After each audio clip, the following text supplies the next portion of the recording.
चला। शुक्लांबरं धरं विष्णु शशिवर्णं चतुर्भुजं प्रसन्नवदनं ध्यायेत् सर्वविघ्नोपशान्तयेत्। सरस्वती नमस्तुभ्यं वरदे कामरूपिणी विद्यारंभं करिष्यामि सिद्धिर्भवतु मे सदा।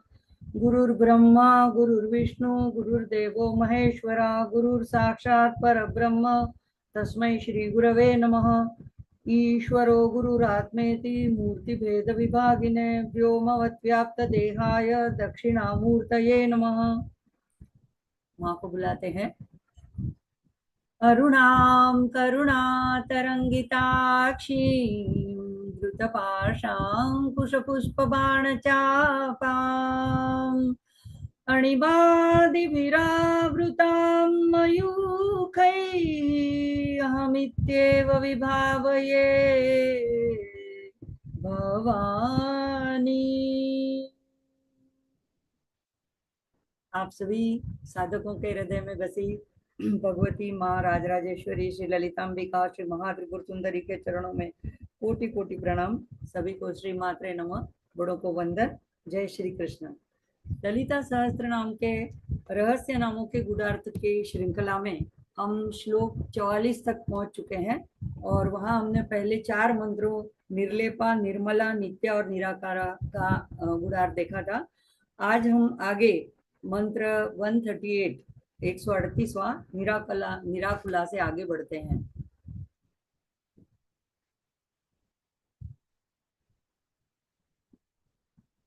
तो पहले पूरा श्लोक पढ़ लेते हैं। निर्लेपा निर्मला नित्या निराकारा निराकुला निर्गुणा निष्कला शांता निष्कामा निरुपप्लवा। तो यहाँ पे हम लोगों ने निराकारा तक देख लिया था। अब निराकुला, तो अकुला शब्द हमारा सबका परिचय का है। हम आकुलता व्याकुलता जब महसूस करते हैं तो ये शब्द हमारे परिचय का है। तो यहाँ पे निराकुला कहा है। तो निराकुला यानी जो व्याकुल, व्यग्रता या बेचैनी और उत्तेजना से, अव्यवस्थितता से निर यानी रहित है, बिना है, उनके बिना है। तो यहाँ पे निराकुला का हम और विस्तृत अर्थ देखते हैं। यहाँ पे वह जो अविचलित है उसको हम कहते हैं निराकुला। तो जो मां शांत स्वरूप में बिल्कुल अविचलित रूप में बैठी है। अब इसके और अर्थ ऐसे होते हैं कि देखो, दिव्य माँ जो है ये उपरोक्त जिसने अकुला के जो जितने भी गुण बताए यहाँ पे, भ्रमित होना, व्याकुल होना, उत्तेजित होना, बेचैन होना, अव्यवस्थित होना, विचलित होना, इन सभी गुणों से माँ अप्रभावित है। तो माँ जो है स्वभावगत पूर्ण प्रशांत सुस्थिर, किसी भी प्रकार की व्याकुलता या उत्तेजना से रहित है। तो जगत में तो इतनी सारी घटनाएं घटित होती रहती है, कहीं कहीं सृजन होता है, कहीं विनाश होता है, कुछ न कुछ उपद्रव होते रहते हैं। तो उन सारे उपद्रव, सारे परिवर्तन, सारी घटनाओं से वे अबाधित और अछूती रहती है। तो यहाँ पे देखो, यहाँ पे ये कहा है कि भक्त अगर जो उनमें पूर्ण तरह लीन हो जाए, यानी माँ जब अविद्या के रूप में होती है तो ये सारे उपद्रव और ये सारे भी उन्हीं की ये लीला के रूप में यहाँ पे हमको दिखाई देते हैं। लेकिन उनसे भी माँ अछूती रहती है, उनका उस माँ के ऊपर कोई प्रभाव नहीं पड़ता, इसलिए उन्हें निराकुला कहा गया है। तो भक्त जो है, जो माँ का ध्यान करता है इस नाम का, इस मंत्र का, तो उसमें भी यही प्रकार के गुण अंदर प्रकट होने लगते हैं। यानी कि वो भी ये व्याकुलता और उत्तेजना, इन सब बाह्य परिस्थितियां या घटनाओं से उत्तेजित नहीं होता, व्याकुल नहीं होता है, धीरे धीरे शांत होने लगता है। तो ये माँ की जो स्वभावगत अवस्था है, प्रशांत रहना, सुस्थिर रहना और किसी भी चीज से प्रभावित रहना, तो इसी को कहा गया है कि मूल यहाँ पे महाप्रलय साक्षिणी रूपिणी, उस रूप का भी हमें यहाँ पे दर्शन होता है। तो यहाँ पे किसी भी प्रकार की घटना से भी प्रभावित नहीं है। तो यहाँ पे ऐसी हमारे को ये संदेश, ये नाम देता है कि हमारे भी जीवन में कोई भी बाह्य परिस्थिति ऐसी आए तो उसका प्रभाव हमारे पे होना नहीं चाहिए। क्यों? क्योंकि ये जो स्वभावगत हमारा स्वरूप है, हमारा आत्म स्वरूप है, वो अपने मूलभूत स्वभाव से ही ऐसा निराकुला है। यानी हमारे अंदर ये ऐसी आंतरिक शांति जो है, वो बाह्य परिस्थिति या बाहरी घटनाओं के ऊपर अवलंबित नहीं है। तो घटना तो होनी है, तो वो हमारे हाथ में नहीं है, अगर होनी है तो होनी है। और घटना कभी सुखदायक भी होती है, कभी दुखदायक भी होती है। लेकिन उन घटना से हमें अगर उत्तेजित नहीं होना है, विचलित नहीं होना है, तो हमें माँ के इस नाम का ध्यान करना है, माँ को प्रार्थना करनी है। तो ये नाम हमको कहता है कि जो भावनात्मक, अगर किसी ने कुछ कह दिया तो भी हमारे मन में विक्षोभ आ जाता है और हम विचलित हो जाते हैं। तो ऐसे भावनात्मक विक्षोभ, अशांति से परे जाने को हमको प्रेरित करता है ये नाम। और इसका फल क्या है? तो ऐसी शांत अवस्था जब हमें प्राप्त हो कि हम विचलित ना हो, उत्तेजित ना हो, बेचैन ना हो, तभी हम अपने स्वरूप को पा सकते हैं, आत्म साक्षात्कार कर सकते हैं, आध्यात्मिक मार्ग के ऊपर आगे बढ़ सकते हैं। तो आदि शंकराचार्य जी भी इसका एक हमको मार्ग बताते हैं। हम देखते हैं आदि शंकराचार्य जी क्या कहते हैं।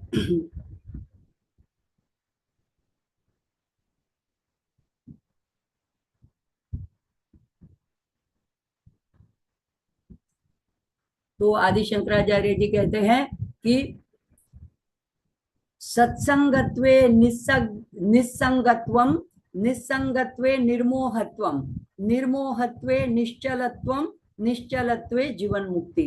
तो यहाँ जो निश्चलत्व बताया, यानी विचलित ना हुआ, चलित ना होना, तो इसके लिए जो आखिर में हमको जीवन मुक्ति तक ले जाता है, उसका जो रास्ता है, वो आदि शंकराचार्य जी बताते हैं कि सत्संगत्वे, यानी सबसे पहले तो हमें सत्संग जीवन में करना चाहिए, कुसंग छोड़ना चाहिए।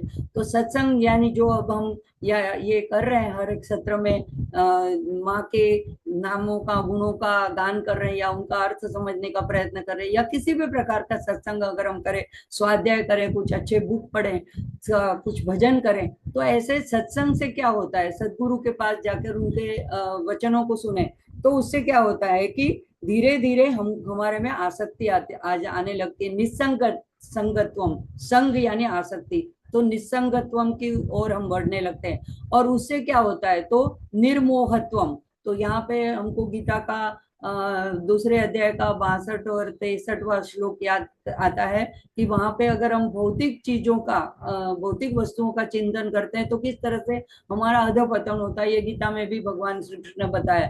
तो यहाँ पे काम और क्रोध ये हमारे में उत्पन्न होते हैं। अगर हम भौतिक चीजों की चिंतन करते हैं, और अगर हमें वो प्राप्त होता है तो लोभ और बढ़ता है, अगर नहीं प्राप्त होता है तो क्रोध बढ़ता है। और उससे आगे हमारी बुद्धि भ्रंश होती है, और बुद्धि नाश होने से, स्मृति भ्रंश होने से प्रणश्यति यानी पूर्णतः व्यक्ति का नाश होता है, पतन होता है। तो यहाँ पे उससे उल्टा बताया कि निर्मोहत्व आता है, यानी मोह से हम छूट जाते हैं अगर हम असंग होते हैं, आसक्ति रहित होते हैं।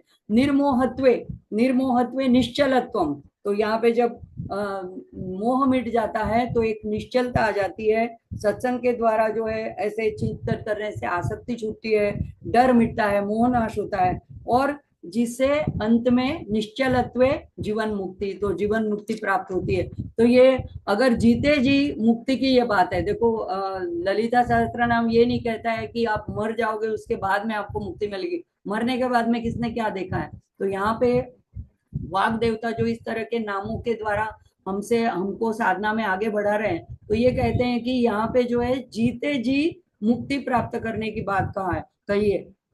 तो ऐसी मन की पूर्ण स्थिरता, ऐसी शांत अवस्था हमें दिलाओ, ऐसी हम माँ को इस नाम का, नाम मंत्र का ध्यान करने से प्रार्थना कर सकते हैं। और इससे क्या होता है, हमारा भ्रम निरसन होता है। कौन सा भ्रम है? हमें ऐसा लगता है कि बाहर की घटना और बाहर की परिस्थिति हमें व्यतीत करती है, लेकिन ये नाम हमको इस ओर संकेत करता है कि हमारा जो स्वरूप है, हमारा आत्म स्वरूप है, वो निराकुला है। यानी हम स्वभावगत ही ऐसे अविचलित हैं। तो शांति स्वतः अंदर मौजूद है, यही हमारा असली स्वरूप है। और यह नाम हमें ब्रह्म के साथ गहरे संबंध से जोड़ता है। तो आगे का नाम देखते हैं, निर्गुणा। अब नाम से ही जैसे पता चलता है कि गुण रहितता, तो गुण यानी विकार रहितता।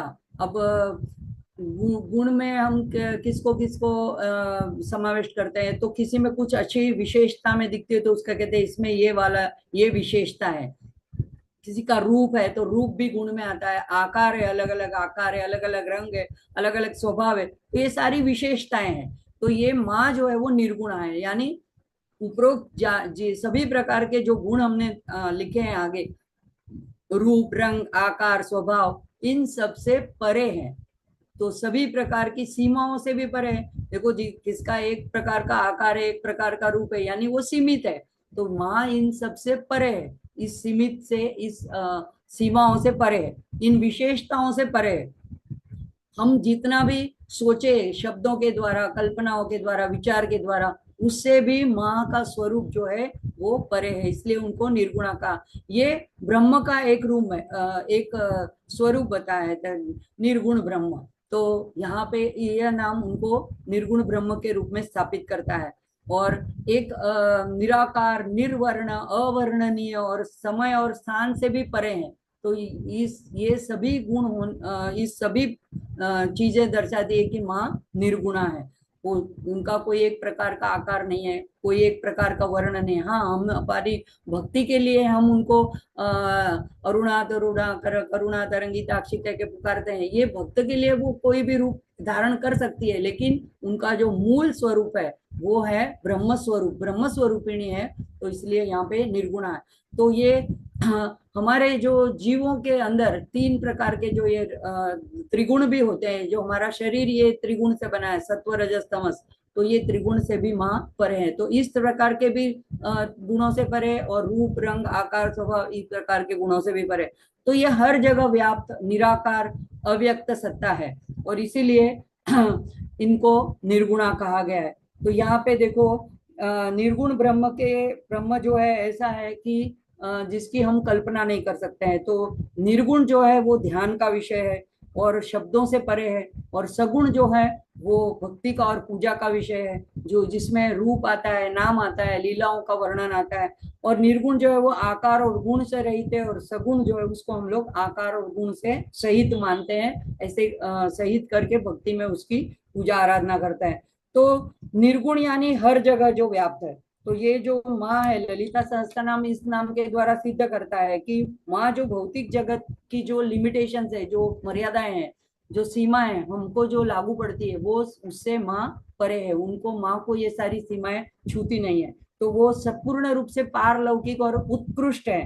तो यानी अगर हमें माँ को, तत्व को जानना है, तब हमें क्या करना पड़ेगा, तो हमें भी तीन गुणों से, ये जो गुण से हम बने हैं, हमारा शरीर जो इन त्रिगुण से बना है, लेकिन हमारे अंदर की आत्मा जो है वो ब्रह्म से अभिन्न है, तो हमें भी गुणों से परे जाना पड़ेगा, त्रिगुणातीत होना पड़ेगा। तो इस निर्गुण को जानने के लिए हम अब हम कैसे जाने, हम तो सभी चीजों को त्रिगुणों के द्वारा ही जानते हैं। अगर जगत में जो कुछ पदार्थ देखते हैं तो सत्व रजस तमस, ये तीन गुणों का खेल खेल को ही हम देखते हैं। तो ये कैसे समझे कि ये निर्गुण तत्व को हम कैसे जाने कि हमारे अंदर है। तो जो शास्त्र है इसकी एक युक्ति बताता है। तो यहाँ पे अगर हम सब ने कभी ना कभी तो स्वप्न देखे ही हैं, तो स्वप्न में हमको सब कुछ दिखता है। देखो, कभी वृक्ष दिखता है, कभी व्यक्ति दिखते हैं, कभी पशु पंखी दिखते हैं, यानी जिसका आकार है, जिसका रंग है, कभी नदियां हमें दिखती है, तो कभी कोई आवाज सुनाई देती है, तो ध्वनि, ये सारी चीजें हमको स्वप्न में दिखाई पड़ती है। लेकिन क्या हम ये कह सकते हैं कि इसमें जो एक कोई चीज है वो हमारा चैतन्य है, या वो हमारी ये हमारी चेतना है, या ये मेरा कॉन्शियसनेस है? हम नहीं कह सकते हैं। वो चेतना जो है अंदर, वही ये सारा खेल रचाती है, और इन सारे रूपों में हमारे अंदर प्रकट होती है। अच्छा, रचयिता कौन है? वही हम ही है। कोई बाहर से आके तो हमारा स्वप्न नहीं बनाता है, हम ही अपना स्वप्न क्रिएट करते हैं। तो ये जो है उस चेतना का, वो सभी अलग अलग रूप बताती है स्वप्न में, लेकिन उसका अपना खुद का स्वयं का कोई रूप रंग या आकार नहीं है, वो शाश्वत है। तो ब्रह्म का ये अपना गुण है और ये सत्य है। तो इस तरह से हमारे अंदर जो है शुद्ध अस्तित्व अस्तित्व के रूप में, यानी मैं हूं, ऐसा जब हम कहते हैं, मैं यानी मेरा अहंकार है, लेकिन हूं कहते हैं अस्तित्व, इजनेस, वो जो है वो सत्य के रूप में हमारे अंदर विद्यमान है।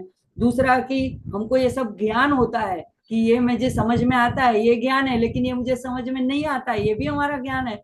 ये भी हमको पता चलता है कि ये मुझे समझ में नहीं आता है। तो ज्ञान रूपिणी भी अंदर चित्त के रूप में अंदर हमारे अंदर विराजमान है। फिर आनंद के रूप में भी विराजमान है। हम बाहर आनंद ढूंढते हैं, इसलिए हमारे अंदर के आनंद को हम पहचान नहीं पाते, लेकिन जो है माँ जो है ब्रह्म स्वरूपिणी है, तो सच्चिद आनंद के रूप में हमारे अंदर विराजमान है। अब देखो ज्ञानी भक्तों ने, ज्ञानी भक्त मैं कहती हूँ, भक्त भी है और ज्ञानी भी है, उन्होंने अलग अलग तरीके से इनको अपने अभंगों में, अपने भजनों में दर्शाया है। तो इसको हम कुछ देखते हैं। यहाँ पे महाराष्ट्र के कुछ प्रसिद्ध संत हैं, तो इसमें से एक है गोरा कुंभार। तो उनका एक प्रसिद्ध अभंग है, निर्गुणास भेटी आलो सगुणा संगे, तव झालो प्रसंगी गुणातीत। तो ये गोरा कुंभार कौन था? ये मिट्टी के बर्तन बनाने वाले थे, कुंभार जाति के थे, कुंभार थे। और ये अपने भभंगों के द्वारा क्या कहते हैं, ये जब जाते हैं पंढरपुर में दर्शन के लिए वारी में, तब जाते हैं किसके साथ? तो संतों के साथ। उसमें ज्ञानदेव महाराज होते हैं। तो ज्ञानदेव महाराज सगुण रूपधारी उनके है, तो कहते कि उनको ले करके मैं निर्गुण के भेटी को, यानी उनको भेटने के लिए, उनको मिलने के लिए गया। और जब वहां गया तो मैं अपने आप गुणातीत हो गया। तो ये उनकी अनुभव वाणी है। तो ये गोरा कुंभार एक प्रसिद्ध संत है, और उनके अभंग में ये सगुण और निर्गुण का ऐसा उल्लेख आता है। दूसरा है कि ज्ञानदेव महाराज हो गए हमें 750 वर्ष पूर्व। तो ये ज्ञानदेव महाराज कहते हैं, तुझ सगुण म्हणो की निर्गुण रे, तुझ सगुण म्हणो की निर्गुण रे, सगुण निर्गुण एकू गोविंदू रे, एकू गोविंदू रे, तुझ सगुण म्हणो की निर्गुण रे। अब ये तो आत्म साक्षात्कार, जिनको शिव का अवतार माना जाता है, स्वयं ज्ञानी थे, लेकिन क्या कहते हैं, पंढरपुर में वारी करने जाते हैं तो विठल के मूर्ति को देख के कहते हैं कि मैं, हे ईश्वर, हे परमात्मा, हे पंढरीनाथ, मैं आपको सगुण कहूं कि निर्गुण कहूं? क्योंकि मुझे तो आप दोनों ही दिखाई पड़ते हो, आप निर्गुण भी हो, सर्वत्र व्याप्ति हो, और आप सगुण रूप में भी सामने खड़े हो। तो कहते हैं सगुण निर्गुण एक गोविंदु रे, ये एक ही परमात्मा है जो सगुण रूप से भी है, निर्गुण रूप से भी है। तो ये ज्योति की। अब ये दोनों का मेल हम कैसे कर सकते हैं? अब संत तो कहते हैं कि ज्ञानदेव महाराज कहते हैं कि सगुण भी है और निर्गुण भी है। कभी कभी ऐसा भी कहते हैं कि निर्गुण मेरा पिता है और सगुण मेरी माता है। तो इसका कैसे हम, तो ज्ञान से हमें क्या करना है कि मैं ये शरीर मन बुद्धि इंद्रिया ये नहीं हूं, ये समझना, ये ज्ञान से समझना है। और भक्ति से क्या करना है? तो उस सर्वव्यापी तत्व पर प्रेम करना है। तो इन दोनों का मेल जब हो जाएगा, यानी ज्ञान से हम जी जब ये समझ जाएंगे कि हम ये लिमिटेड शरीर देहधारी नहीं है, और जब हम भक्ति पूर्ण हृदय से सभी जगह सर्वव्यापी परमात्मा का दर्शन करने लगेंगे, तो फिर सगुण निर्गुण का भेद वहां नहीं रहेगा, शेष ही नहीं रह जाता है, एक अखंड अनुभव हो जाता है, ऐसे संत परमात्मा बताते हैं। अब संत नामदेव महाराज के बारे में देखते हैं। ये भी बहुत जैसे रामकृष्ण परमहंस महाकाली माता काली के साथ बातें करते थे, संत नामदेव जिन्होंने बचपन में तो अपने हाथ से भगवान को जो घर में नैवेद्य अर्पण करते वो खीर खिलवाई थी। तो ये संत नामदेव महाराज जो है, ये कहते हैं, निर्गुणाचे वैभव आले सगुणासी, तेणे केला वासी पंढरीनाथ। लेकिन ये बात बाद में आती है, इसके पहले एक इनकी एक छोटी सी कथा है, वो हम देख लेते हैं। ये वारकरी संप्रदाय में सारे जो भक्तजन होते हैं वो पंढरपुर की यात्रा में आषाढ़ी एकादशी भी आएगी तब जाते हैं। तब जब लौट करके आ रहे थे तो ज्ञानदेव महाराज के यहाँ सब रुके। अब जब ज्ञानदेव महाराज तो समझ गए थे, लेकिन वो किसी को दिल दुखाना नहीं चाहते थे, लेकिन उनकी जो छोटी बहन थी मुक्ताई मुक्ताताई, उन्होंने सोचा कि ये जो नामदेव महाराज है वो सिर्फ सगुण भक्ति में अटक गए हैं, अब इनको किसी तरह से इससे बाहर निकालना है। वो सिर्फ पंढरीनाथ को ही अपना सर्वस्व मानते हैं, लेकिन और कहीं भगवान है ये मानने को तैयार नहीं है। यानी कि उनकी भक्ति जो है एकांगी हो गई है। तो वो क्या करते हैं, जो छोटी सी बच्ची जो है मुक्ता है, क्या लीला करती है कि सबसे एज में जो उम्र में जो बड़े थे वो थे गोरा कुंभार, जिनका हमने अभी चित्र देखा, उनको गोरा काका बोलते थे। अब वो पूछती है, गोरा काका आप मटके जो बनाते हो वो कच्चा है कि पक्का, कैसे परीक्षा करते हो? वो बोलते हैं उनके हाथ में चिपड़ी, यानी एक ऐसा मजबूत जो होता है टकोरा बोलते हैं, जिससे ऐसे ठोक के देखते हैं, अगर कच्चा है तो फूट जाता है, पक्का है तो पता चल जाता है। कहते हैं फिर यहाँ पे जितने मटके हैं, मटके यानी ये जो सिर, तो उनमें आप बताइए ना कौन सा पक्का है कौन सा कच्चा है। तो सारे संत वहां पे भक्तगण बैठे थे। अब नामदेव तो इस तरह की परीक्षा सुन के ही बहुत गुस्सा आया है, ये कोई परीक्षा है? ऐसे कोई पहचान पा सकता है कि भक्त सच्चा है या कच्चा है या पक्का है? लेकिन फिर भी वो चुपचाप बैठे रहे। फिर इन्होंने, गोरा कुमार ने एक एक के मस्तक के ऊपर ऐसे जोर से झटक के देखा, कोई कुछ नहीं बोला। लेकिन जब नामदेव के सिर पे ऐसे झटका लगाया तो एकदम चिल्ला उठे। तो उन्होंने कहा कि ये कच्चा मटका है। वो तो रुठ गए, ऐसे मुझे कच्चा पक्का कच्चा मटका कह दिया। तब बाद में लेकिन ज्ञानदेव महाराज के कहने से उनको अपने गुरु अब तक नहीं मिले थे, तो गुरु के पास भेजा विसावा खेचर, जो एक शंकर के मंदिर में पड़े थे अपने पैर पसार के। और नामदेव महाराज ढूंढते ढूंढते जब जाते हैं वहां पे, देखते हैं कि ये एक तो वयोवृद्ध और पैर जो है शिव की पिंडी के ऊपर पर रख के बैठे हैं। अब इनको मैं कैसे गुरु मानूं और कैसे गुरु समझूं? तो अभी अभी भी उनमें वो अभिमान बाकी था। लेकिन जब ये ऐसे अंदर एंटर होता है तो कहते हैं कि आप ये क्या कर रहे हैं, आपको पता नहीं चल रहा है कि यहाँ पे शिवलिंग है, इसके ऊपर आप पैर रख के सो रहे हो आराम से? तो कहते हैं भैया देखो, मैं तो अभी बहुत वृद्ध हो गया हूँ, मेरे में शक्ति भी नहीं है, ऐसा करो ना, आप ही उठा के मेरे पैर को कहीं ऐसी जगह रख दो जहाँ पे शिवलिंग ना हो।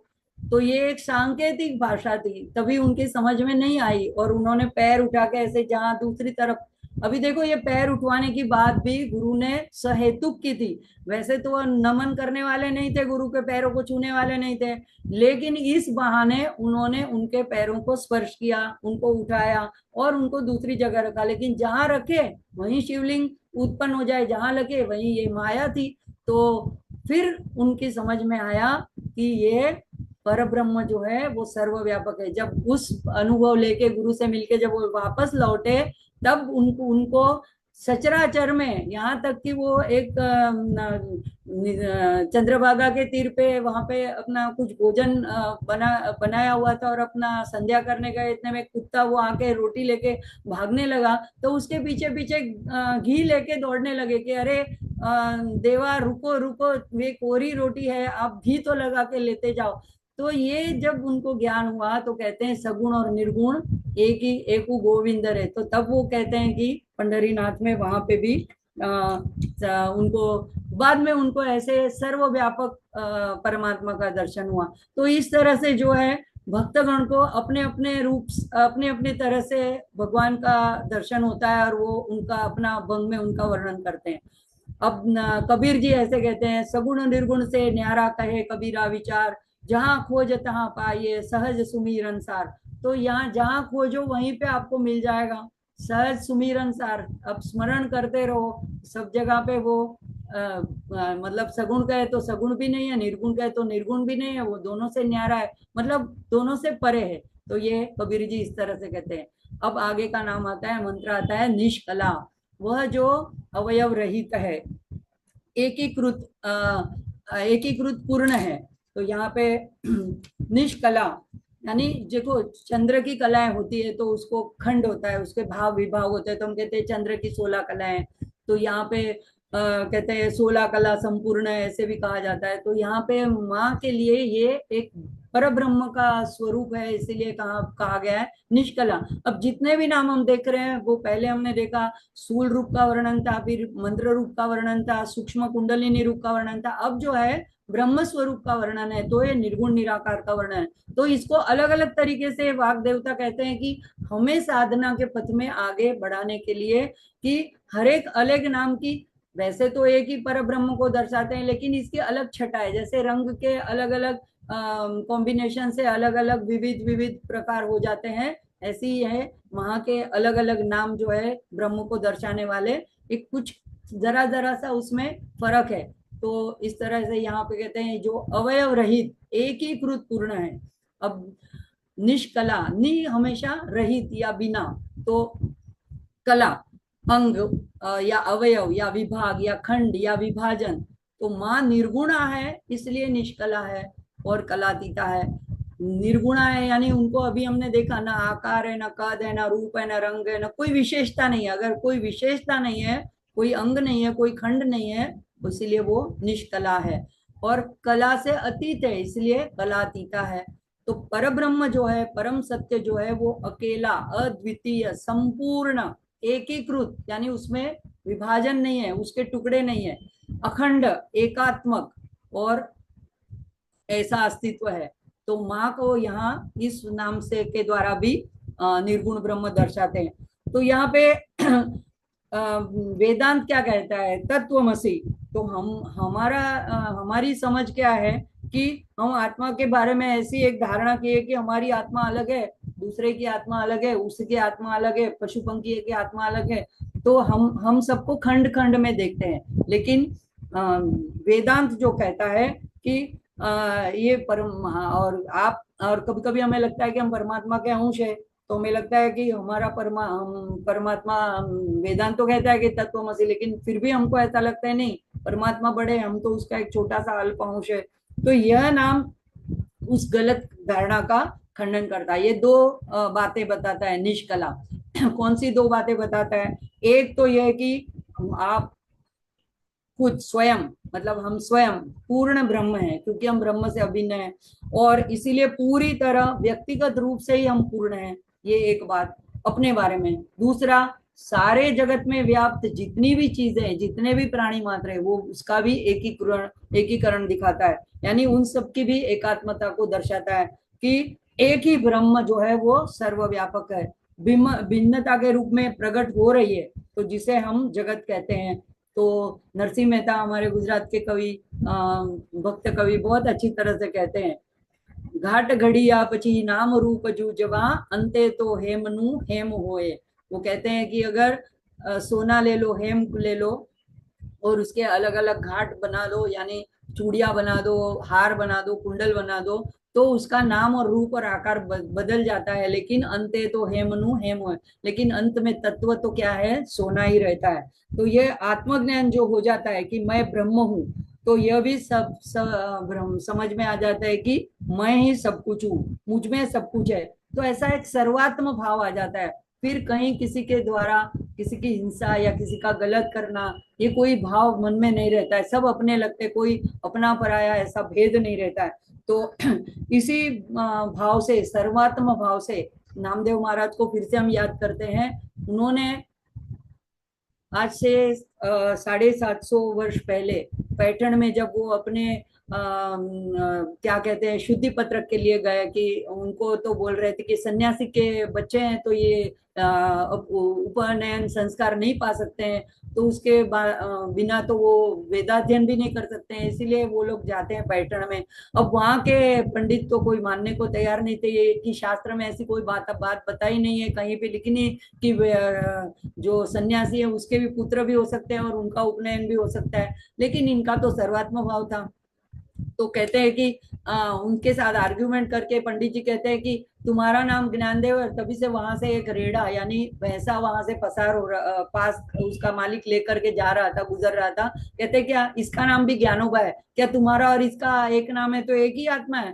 कहते हैं हाँ एक ही आत्मा है। तो कहते सिद्ध करो। अब ज्ञानदेव महाराज ने वेदों की ऋचा बोलनी शुरू करी, और जहां से उन्होंने वे रुके, वो रेड़े को उन्होंने आह्वान किया और कहा कि आगे की ऋचा अब तुम पढ़ो।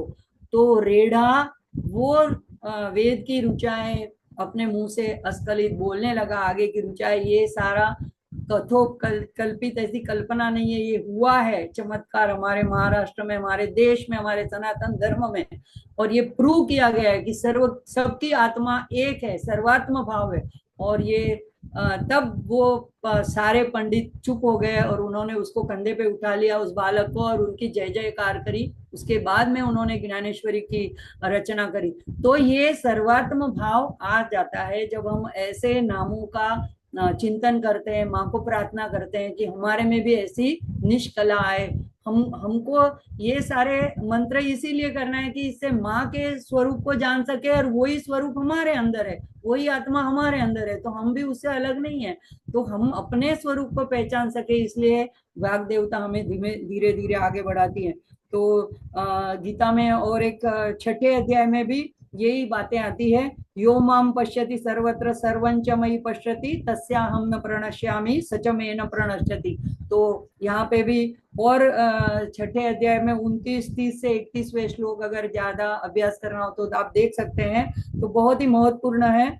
और वहां पे यही दिखाया गया है कि सब में सर्वत्र एक ही आत्मा है, और ऐसा योग युक्त आत्मा होता है, वो सबको समदृष्टि से देखता है, उसको जो दर्द दुख दर्द होता है तो सामने वाले को भी वैसा ही दुख दर्द होता है, ऐसा वो समझ सकता है। इसको एक आकाश के उदाहरण से भी समझाया जा सकता है, जैसे कि एक आकाश है वो सर्वत्र व्याप है, लेकिन अगर हम एक घड़ा खाली घड़ा ले लेते हैं तो हम उसके अंदर की जो स्पेस है, उसके अंदर का जो अवकाश है, उसको कहते हैं घटाकाश। ये एक वेदांत में समझाने के लिए एक उदाहरण दिया जाता है, एक युक्ति, जैसे रज्जु सर्प की युक्ति है, ऐसे ही एक युक्ति है, तो उसको कहते हैं घटाकाश। और एक मठ के अंदर यानी हमारे कमरे के अंदर है तो मठाकाश, और बाद में बाहर का सर्वत्र फैला हुआ चिदाकाश। लेकिन अगर घटे को फोड़ दे तो हम कहते हैं कि इसके अंदर का आकाश उस आकाश के अंदर मिल गया, लीन हो गया, लेकिन पहले से मिला हुआ ही था, वो कभी अलग था ही नहीं, सिर्फ उसके बाद आसपास एक उपाधि रचना की गई थी, इसीलिए लग रहा था कि इतनी स्पेस को घेर लिया गया था, तो लगता था कि ये घट के अंदर का आकाश है, ये बाहर का आकाश है, लेकिन अंदर बाहर ऐसा था नहीं। ऐसे ही हमारे अंदर भी वही सर्वत्र परमात्मा व्याप्त है और बाहर भी वही व्याप्त है, तो सब कुछ एकात्म भाव से है। तो ये इन उदाहरणों के द्वारा हम देख सकते हैं। आगे का मंत्र, नाम मंत्र तो और भी विशेष है, जो कहता है माँ को शांता, शांता, शांता वह जो साक्षात शांति की मूर्ति है, जो ऐसे शांति से बैठी है, जो निश्चल है, जिसके अंदर कोई उद्वेग नहीं है, कोई किसी भी वस्तु का अभाव नहीं है, जो पूर्ण है, जो पूर्ण होता है वही शांत होता है, उसको किसी की कामना नहीं है। तो इस तरह का माँ का स्वरूप, उसको कहते हैं शांता। अब इसके देखो आगे के जितने नाम थे, हमने 132 चाहिए निर्गुण वाले नाम का अध्ययन शुरू किया है, तो निराधारा, निरंजना, निर्लेपा, निर्मला, नित्या, निराकारा, निराकुला, निर्गुणा, निष्कला, और अब हम आए शांता पे। और आगे के भी जो नाम है, निष्कामा से लेकर के निष्कलंका 153 तक, और 155 निरीश्वरा तक, सब में नि उपसर्ग लगा हुआ है, यानी निषेध करता है। तो ब्रह्म को जब बेहतर ढंग से समझाना होता है तो उपनिषदों में तो वो क्या करते हैं कि वो तो कह नहीं पाते, ब्रह्म तो वर्णनातीत है, तो क्या करते हैं, ये नहीं है, ये नहीं है ब्रह्म, ये नहीं है उसमें, ये नहीं है उसमें, वो उसमें लेप नहीं है, उसमें मल नहीं है, वो नित्य है, तो ऐसे सारा नी करके कहते जाते हैं। लेकिन उसमें से ये एक नाम है शांता, वो थोड़ा अलग है। किस तरह से अलग है, तो शांति जो ऐसा गुण है ब्रह्म का, उसको निषेध नहीं किया जाता है, तो सारे निषेधात्मक नाम के बीच में ये एक अलग नाम आया हुआ है, नि शांता। अब इसके बारे में देखते हैं। तो शमवती यानी शांति की साक्षात मूर्ति, स्थिर रूपा, तो इसको कहते हैं शांता। तो त्रिपुरा उपनिषद में भी ये जो माँ का वर्णन आता है, तो उसमें ब्रह्म के वर्णन में ऐसे कहते हैं, निष्कलंक, निष्क्रियम, शांतम, ये 3 गुण बताए। तो हमने देखा न निष्कलंक के कोई अवयव नहीं है, निष्क्रियम न उसकी कोई गति है, जो सर्वव्यापक है तो कहाँ गति करेगा, हम सीमित है तो यहाँ से जाकर के वहां जाते हैं, लेकिन जो सर्वव्यापक है वो कहाँ से कहाँ गति करेंगे, तो उसकी कोई गति नहीं है। और शांतम, अतः वे शांत है। तो यहाँ पे और एक अर्थ भी दिया जाता है कि शम और अंतम ऐसे अलग अगर विच्छेद करेंगे तो शम और बाद में अंतम, तो यानी कि अगर शकारो अंतो यस्य तद्रूपा, ऐसे भी उसका विच्छेद किया जाता है। तो संस्कृत वर्णमाला के अगर हम याद करें अक्षरों को, तो आगे के जो सारी मातृकाएं, ये हमने पहले देखा था, सबके ऊपर अगर अनुस्वार रख दे तो अम कम चम टम हमने देखते हैं कि स्तोत्र में भी ये सारे मातृकाएं हैं। तो ये जब हम य र ल व श, तो यहाँ पे जब व जो है उसके पहले का आता है तो शकारो अंतो यस्य तद्रूपा, तो श जिसके अंत में है यानी व, तो वम जो बीज है वो अमृत बीज है, तो ये अमृत स्वरूपिणी है। तो ये और शम जो है वो कल्याण का बीज है, कल्याण मंत्र है, तो माँ स्वयं अमृत बीज मंत्र भी है। और शम की वजह से सभी प्रकार की समृद्धि, मांगल्य, शांति, आनंद का परमोच्च शिखर है। यानी अगर इस शांता नाम का अगर हम ध्यान करते हैं या ललिता सहस्त्र नाम पढ़ते वक्त हम इस अर्थ को मन में लाते हैं, तो हमारे में भी ये सारी चीजें आने लगती है। माँ हमको भी ऐसी शांति और ऐसा मांगल्य प्रदान करती है। और वम यानी तो अमृत बीज है, तो ये मोक्ष रूपिणी को भी दर्शाता है माँ के। और गीता में भी कहा गया है दूसरे अध्याय के 66 नंबर के श्लोक में, अशांतस्य कुतर सुखम, यानी अशांत मनुष्य को सुख कैसे मिल सकता है।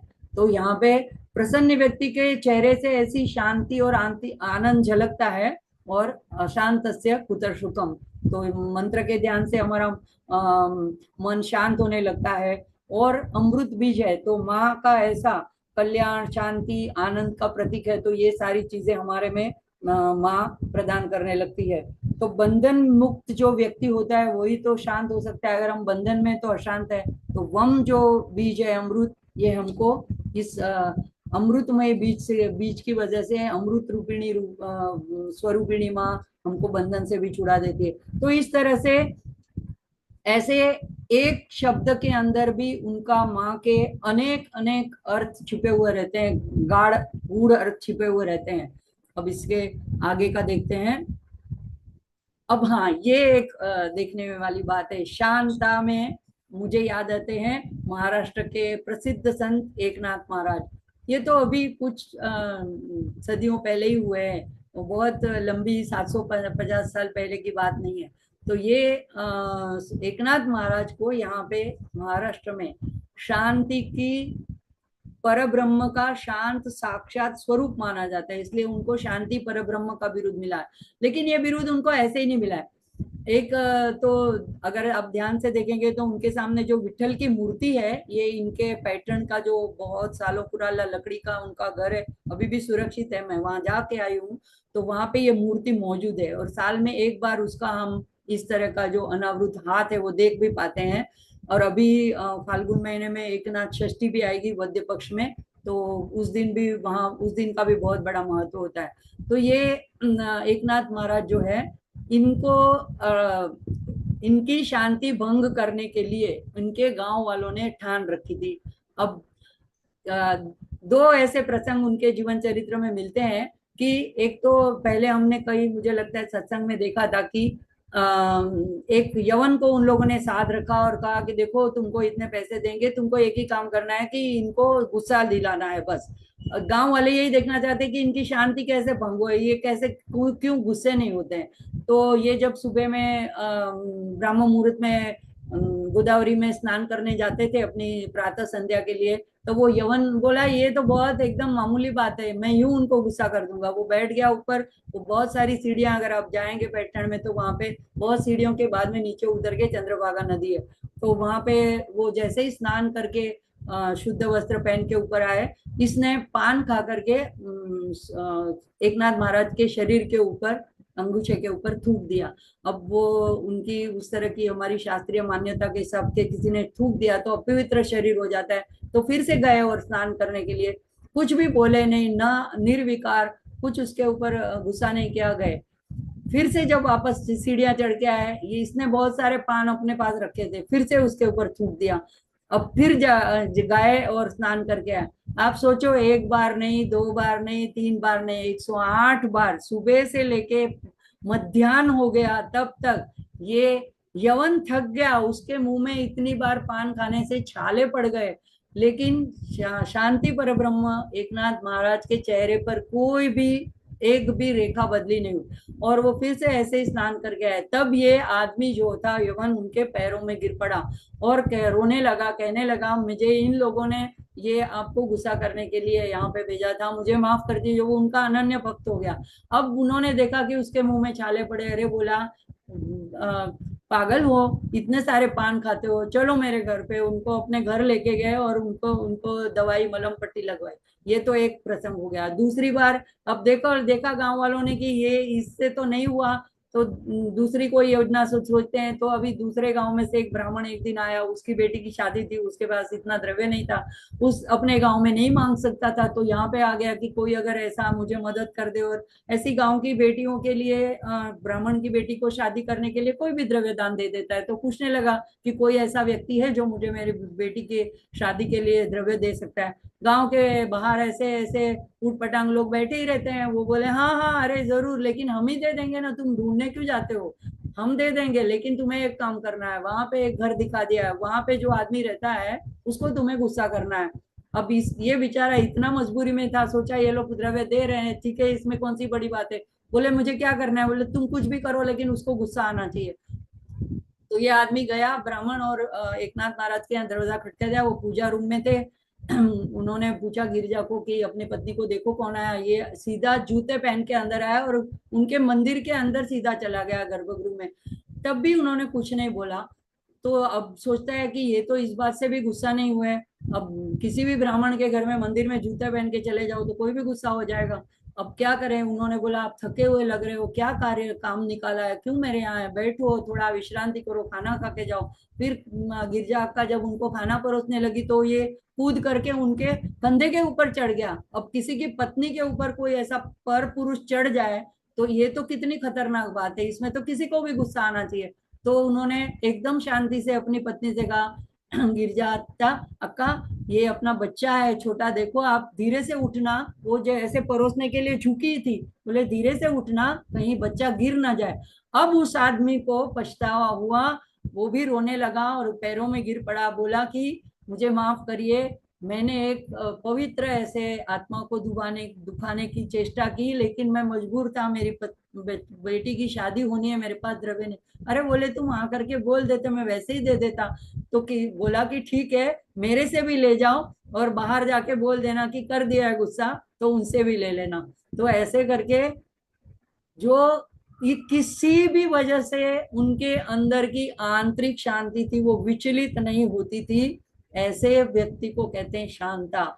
और ऐसा हमारा अपना आत्मा का स्वरूप है, उस तक हमें पहुंचना है। और उसीलिए ऐसे ललिता सहस्त्र नाम के ऐसे नामों का हमें चिंतन करना है, उसके ऊपर मनन करना है, विचार करना है, ऐसी चीजों को, ऐसे प्रसंगों को याद करना है। अगर वो लोग नहीं विचलित थे, हमारे जैसे ही थे, हाथ पैर शरीर वाले, तो अगर उन्होंने अपने मन की ऐसी स्थिरता रखी, हम तो छोटी छोटी बात में अशांत हो जाते हैं, हमारे मन के जैसा नहीं हो रहे। खाने में कुछ इधर उधर हो गया, किसी ने कुछ बोल दिया, किसी ने कुछ बनाने में कुछ गड़बड़ कर दी, किसी भी छोटी बात से हम अशांत। लिफ्ट नहीं टाइम में मिली तो भी हम अशांत, किसी देखो किसी ने ऊपर खुली रख दी है, लिफ्ट नीचे नहीं आ रही है। तो ऐसे ये सारी बातें जो है, हम इसीलिए इसका इतना विस्तार से देख रहे हैं, क्योंकि हम में ये सारे अंदर अंतर्निहित गुण है। हमारी अंदर की शांति जो है बाहर की परिस्थिति पर निर्भर नहीं है। यही बात हमको, ये शांता जो है वो नाम हमें संदर्भित करता है, हमें इंगित करता है। आगे देखते हैं। अब इसके बाद में कहा है निष्कामा, यानी कामना इच्छा रहिता, यानी जो पूर्ण है, आत्मनिर्भर है। निर्गुण ब्रह्म को अनुपहित, ये एक शब्द उनके लिए प्रयोजित किया जाता है, जिसको कहते हैं शुद्ध निर्मल अवस्था, उस अवस्था को दर्शाता है। तो यहाँ पे बृहदारण्य उपनिषद में भी यही बात बताई है इसी श्लोक के द्वारा। ये जो श्लोक है हम सब जानते हैं, ओम पूर्णमद पूर्णमिदम पूर्णात् पूर्णमुदच्यते पूर्णस्य पूर्णमादाय पूर्णमेवावशिष्यते। तो इसी का संदर्भ इस निष्कामा से है। देखते हैं कैसे निष्कामा। तो ये माँ जो है स्वयं काम है, स्वयं कामेश्वरी है, वह पूर्ण है। और परम सत्ता को किसी भी प्रकार की इच्छा कैसे हो सकती है। तो जो पिछला मंत्र था शांता, उसी के संदर्भ में ये निष्कामा है। जो निष्कामा है वही शांता है, जो शांता है उसको कोई कामना नहीं रही है, तभी वो शांता है। तो हम जो है, हमारी इतनी अनंत इच्छाएं होती है इसलिए हमारा मन अशांत रहता है, लेकिन माँ जो शांता है इसलिए ये निष्कामा भी है। और तो ये उपनिषद में जो है अनेक चीजों का खंडन करते हमने देखा, नेति नेति नेति कहते हैं, लेकिन आखिरी में एक बृहदारण्यक में यहाँ पे आके बात रुकती है कि वो सत्यस्य सत्यम, यानी सत्यों के भी सत वस्तुओं के भी सत्य है, मतलब परासत्य है। तो ऐसी माँ को, निर्गुण ब्रह्म को ऐसा एक गुण दिया जाता है कि वो सत्य स्वरूप है, जैसे सच्चित आनंद। तो यहाँ पे सत्य को ब्रह्म के गुणों में से एक के रूप में वर्णन किया। तो यहाँ पे उसी उपनिषद में बृहदारण्यक में आगे कहते हैं कि जो अनंत है, ब्रह्म अनंत है, और वो ब्रह्मांड भी, ब्रह्म भी अनंत है और ब्रह्मांड उसने रचा है, वो ब्रह्मांड भी अनंत है। अभी तक वैज्ञानिक उसका ताग नहीं ले सकते, कितने भी उन्होंने उपग्रह छोड़े हैं, कितने भी संशोधन किए, कितने भी टेलीस्कोप लगा लिए, लेकिन अभी तक उसको उनका छोर नहीं मिला है। तो ब्रह्मांड भी अनंत है, और इस अनंतता को धारण किए हुए जो ब्रह्म है, वो जब ऐसी उसमें से ऐसा अनंत ब्रह्मांड प्रकट होता है, उसके बाद में जो शेष रह जाता है वो भी अनंत ब्रह्म शेष रहता है। तो अब इसी के लिए इस श्लोक के द्वारा दर्शाया गया है, पूर्णमिदम पूर्णात् पूर्णमुदच्यते, यानी वो इदम यानी यह पूर्ण है, और वह भी पूर्ण है, यानी ब्रह्मांड भी पूर्ण है, और पूर्ण में से पूर्णम मुदच्यते, यानी उससे जब निकाल लिया जाता है तो पूर्ण ही बाकी रहता है, अवशिष्यते। तो ये कैसे समझे? तो देखो, एकदम सामान्य अगर उदाहरण देखें तो एक स्त्री जो होती है वो पूर्ण होती है। अब जब वो एक बच्चे की माँ बनती है तो अपने में से एक पूर्ण को जन्म देती है। अब उसमें से वो पूर्ण जब निकल जाता है, बाहर प्रकट हो जाता है, तो उसके बाद में जो उसमें से कुछ घट नहीं जाता है, वो भी पूर्ण ही रहती है। तो ये एक सामान्य बात है। इस तरह से हम समझ सकते हैं कि पूर्ण जो है उसमें से ऐसा अनंत ब्रह्मांड पूर्ण प्रकट हुआ, फिर भी पीछे जो है वो अनंत पूर्ण ब्रह्म जो है वो भी पूर्ण ही अवशेष बाकी रहता है। तो अब हमें क्या करना है? अब ये पूर्णता प्राप्त करनी है, निष्कामा बनना है, तो हमें क्या करना है? तो गीता में जैसे बताया, 3 मार्ग बताया। तो पहले कर्म मार्ग है, तो अगर हम निष्कामा होना है तो हमें निष्काम कर्म करना है। निष्काम कर्म करने के बाद में भक्ति मार्ग बताया, तो उसमें क्या करना है? तो कर्म तो करना है, लेकिन हमें ईश्वर के अर्पण कर देना है और शरणागति ले लेनी है। तो जो कुछ हमें फल मिलता है वो हमें प्रसाद रूप में ग्रहण करना है। तो ये हो गई भक्ति की बात। और ज्ञान मार्ग में क्या करना है? तो हमें ये स्वयं हम पूर्ण है और हमारी आत्मा परमात्मा से या माँ से अभिन्न है, ये जब हमें ज्ञान हो जाता है तो हम ये दोनों मार्ग से निष्काम हो जाते हैं। और किसी भी व्यक्ति और वस्तु के मिलने से या बिछड़ने से माँ के पूर्णत्व में कोई फर्क नहीं पड़ता है, उनके कोई ब्रह्म के निष्कामता में कोई फर्क नहीं पड़ता है। हमको ऐसा लगता है ये चीज छूट गई तो हमारे में से कुछ घट गया, या कुछ ये मिल गई तो कुछ बढ़ गया। लेकिन माँ ऐसी निष्कामा है कि जो बाहर की किसी भी व्यक्ति की या वस्तु की उनको आवश्यकता नहीं है, उनको इच्छा ही नहीं है। वो स्वयं में स्वयं पर्याप्त है। और बाहर जो ये जो हमें लीला दिखती है उनकी, तो ये उनकी स्वाभाविक स्वयं स्फूर्त लीला है। तो ये कोई कहता है अगर उनको इच्छा नहीं है तो उन्होंने ब्रह्मांड का सर्जन क्यों किया, सृष्टि का सर्जन क्यों किया? तो किसी इच्छा के वश नहीं किया, ये उनकी एक लीला है और एक दिव्य लीला है। उनको किसी चीज की कमी थी, वो पूरी करने के लिए उन्होंने ये करी, ऐसे नहीं है।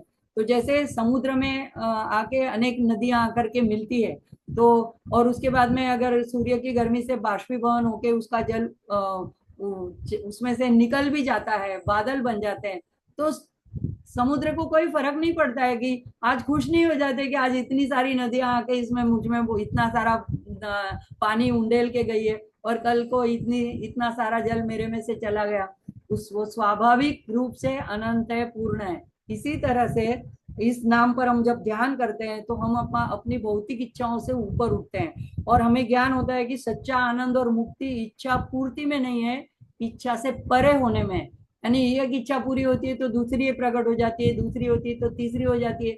लेकिन अगर इच्छाओं निरिच्छ हो जाए, हम निष्काम हो जाए, तभी सच्चा आनंद हमें प्राप्त हो सकता है। तो ये आंतरिक पूर्णता जिससे हमें सच्चा आनंद मिलता है, वो ही ब्रह्म का स्वरूप है।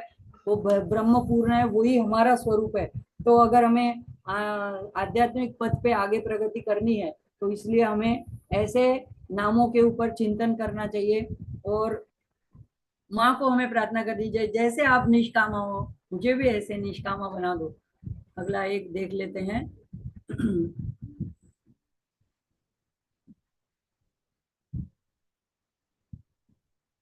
निरुपप्लवा। उपप्लवा, उपप्लवा यानी जो नष्ट हो जाता है, और निर यानी नहीं, तो जो निरुपप्लवा यानी जो कभी नष्ट नहीं होता। तो निर का और एक अर्थ होता है अधिक या शरीर भी होता है, और उप का अर्थ होता है निकट, और प्लव का होता है निसृत। निसृत यानी उसमें से रिसना, ये बीच में जो स्पेस है वो स्पेलिंग मिस्टेक है, रिसना यानी उसमें से रिसता है, स्त्राव होता है। और किसका स्त्राव होता है, तो अमृत का स्त्राव होता है। एक अर्थ आता है चिरस्थायी होना, और उपप्लवा का एक अर्थ नौका भी है। तो ये सारे अर्थ हम देखते हैं माँ के बारे में कैसे लागू पड़ते हैं। तो ये जो ऐसा लक्षण नहीं है कि माँ में ऐसा कोई लक्षण नहीं कि वो नष्ट हो जाए। देखो अभी हमारा है रूप रंग आकार, तो ये बचपन से लेके अब तक, जब तक हमारा जीवन समाप्त नहीं होता है, तो कितनी बार हमारे में कुछ ना कुछ फर्क पड़ते रहता है। हमारा कद घटबढ़ होता है, हमारा आकार, हमारा वजन, हमारा रंग रूप। तो ये सारे जो लक्षण है, कभी बाद में हम एक बार तो जन्म लेते हैं, नष्ट भी हो जाता है, हमारे अस्तित्व में भी फर्क पड़ जाता है, लेकिन शरीर में। लेकिन माँ का कोई लक्षण ऐसा नहीं कि वो नष्ट हो गया, तो इसीलिए उनको निरुपप्लवा कहते हैं। और ये जो हमने देखा श्राव के अर्थ में, अमृत के श्राव के अर्थ में, तो वहां पे कुंडलिनी शक्ति का जब हमने देखा था कि सुधा सारा भी वर्षिणी, उस नाम को देखा था, उसको यहाँ याद करना है कि कुंडलिनी जो सूक्ष्म स्वरूप है, उसमें जब वो सहस्त्रार तक पहुंचती है तो 72,000 नाड़ियों में अमृत का स्राव करती है। तो ये भी संदर्भ हमें इस नाम के द्वारा संकेत हमें मिलता है। तो ये चिरस्थाई, ये भी ब्रह्म का गुण है। तो जो शाश्वत है, जो शाश्वत है वो कभी नष्ट नहीं होता है। तो नाम, वह नाम माँ का अक्षय, अव्यय और अव्यथित और असंतप्त है, ऐसा स्वभाव माँ का दर्शाता है। तो ये ब्रह्म का स्वभाव दर्शाता है, इसलिए माँ जो है ये शुद्ध आनंद स्वरूप है। तो जीवात्मा को, हमको तो बहुत सारी चीज स्पर्श करती है, तो जो कुछ हमको स्पर्श करता है वो क्षीण भी होता है, नाश भी होता है, हम दुखी भी होते हैं। तो ये सारी चीज माँ में नहीं है, माँ उससे परे है, तो उससे अछूती है। यानी माँ अंतिम स्रोत है शांति और स्थिरता का। तो आगे बताया शांति, और ये निरुपप्लवा बोलते हैं तो स्थिरता बताते हैं, जो नष्ट नहीं होता है, यानी वैसा ही अविचल रहता है, जैसा पहले है वैसा ही बाद में रहता है, वैसे ही भूत भविष्य वर्तमान में वैसे के वैसा रहता है, चिरस्थायी रहता है। तो उपप्लवा का एक अर्थ नौका भी होता है। तो नौका यानी भवसागर से जो पार कराती है। तो ये है कि ये जो दुखालय है, ऐसे दुखमय संसार से जो नौका के रूप में हमें पार कराती है, वो है निरुपप्लवा। तो हम अपने स्वयं के आत्म तत्व की ऐसी अक्षय अविनाशी स्वरूप को जानने में हमको ऐसे नाम मदद करते हैं, जिससे हम दुखों से मुक्त होते हैं, क्योंकि हमें पता है कि माँ तो उपप्लवा है, हमें दुखों से पार करने वाली नौका है। तो ये दर्शाते हैं कि हम ब्रह्म से अभिन्न है। तो मुझे लगता है आज हम यहीं पे रुकेंगे। जैसा मेरी मति में समझ में आता है, ऐसा मैं आप लोगों के सामने रखती हूँ। आपको इसके और भी चिंतन करके और भी अच्छे और भी गहन अर्थ ज्ञात हो सकते हैं। जितना हम सोचेंगे तो उतना हमको माँ अंदर से ही ये ज्ञान प्रेरित करती है। तो हम सब पर माँ अपनी कृपा बरसाए, और ये सारे जो गुण हमने आज देखे वो हमारे में भी प्रकट हो, ऐसी प्रार्थना के साथ आइए सत्र को समाप्ति की ओर ले चलते हैं। आज देखो समाप्ति में भी हम वही मंत्र हमेशा बोलते हैं, शांति मंत्र। ओम पूर्णमद पूर्णमिदम पूर्णात् पूर्णमुदच्यते पूर्णस्य पूर्णमादाय पूर्णमेवावशिष्यते। ओम शांति शांति शांति। हरि ओम श्री गुरुभ्यो नमः। हरि ओम। सभी का बहुत आभार। जैसे मैं हमेशा कहती हूँ, मीराबाई का आभार, जागृति बहन का आभार, और आप सभी साधक गणों का, जो लोग मेरा उत्साह वर्धन करते हैं। और इतना लंबा स्तोत्र है, मुझे पता नहीं कब पूरा होगा, लेकिन सब आप लोगों के मोटिवेशन से सत्र आगे चल रहे हैं। तो अगर ऐसा लगे कि बहुत लंबा हो रहा है, आप लोग अगर ऐसे लिखेंगे तो हम बीच में बंद भी कर सकते हैं, कोई ऐसी बात नहीं है। मेरा एक ही उद्देश्य है कि सब लोग ललिता सहस्त्रनाम पढ़ें और इसका लाभ उठाएं। ऐसा नहीं कि आपको सारे ही नाम का अर्थ पता चले उसके बाद में आपने इसका गायन करना है। आपने शुक्रवार के दिन, अभी नवरात्रि आएगी तो नवरात्रि के दिन, पूर्णिमा के दिन, आपकी जन्मदिन के दिन, संक्रांति के दिन, हर एक महीने में एक संक्रांति आती है, उस दिन आपने ये गान जरूर करना है। बस इसी से मेरा जो उद्देश्य है वो पूर्ण हो जाएगा, और ये जो मीर भाई का भी जो संकल्प है वो भी पूर्ण हो जाएगा। मैं सभी को अनम्यूट करती हूँ, हम साथ में एक साथ में जय घोष करेंगे।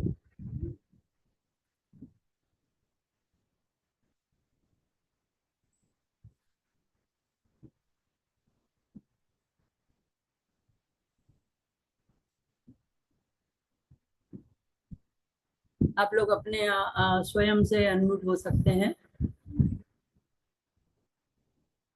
नहीं हो रहे?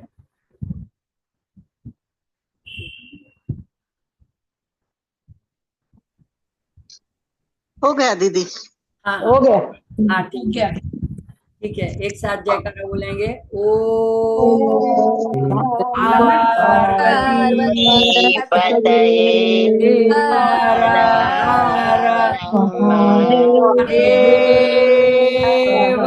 महादेव।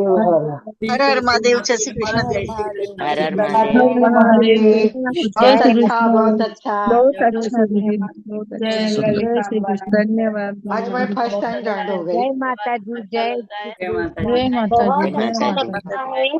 जय हमको माता बिल्कुल दी। भी बोर नहीं होता, लंबा होता है, पर हमको हमेशा ऐसे लगता है आप कब आएंगे, कब हमको आगे का बताएंगे। हमको सच इंतजार रहता है हर સાચે रविवार को સાચે आप દીદી, आए। તમારી મહેનત અમને બહુ, તમે મહેનત કરો છો ને અમે એનો લાભ લઈએ છીએ। नहीं छे नहीं तो सच्ची अगर बात अच्छा है। लगता है तो हम कंटिन्यू रखेंगे, लेकिन मुझे ऐसा लगता है कभी कभी कि देखो, ये इतनी मैं स्लो स्पीड से जा रही हूँ कि कितना भी परफेक्ट है। करूँ, जितना मैं दीदी पर प्रिपेयर उसके करती हूँ लिए, उससे भी आधा ही मैं बता पाती हूँ। ये भी है कि मैं पूरा बता भी नहीं पाती हूँ। पर आप कितनी मेहनत करती होगी हमारे लिए। थैंक यू नहीं नहीं, दीदी। हम आपके लिए नहीं, हम सब माँ के लिए करते हैं। नहीं, सरल भाषा है ना आपकी, तो अच्छी तरह समझ जाते हो। ठीक है। श्री मात्रे जय नमः। जय जय जी माता दी। मात्रे नमः। श्री मात्रे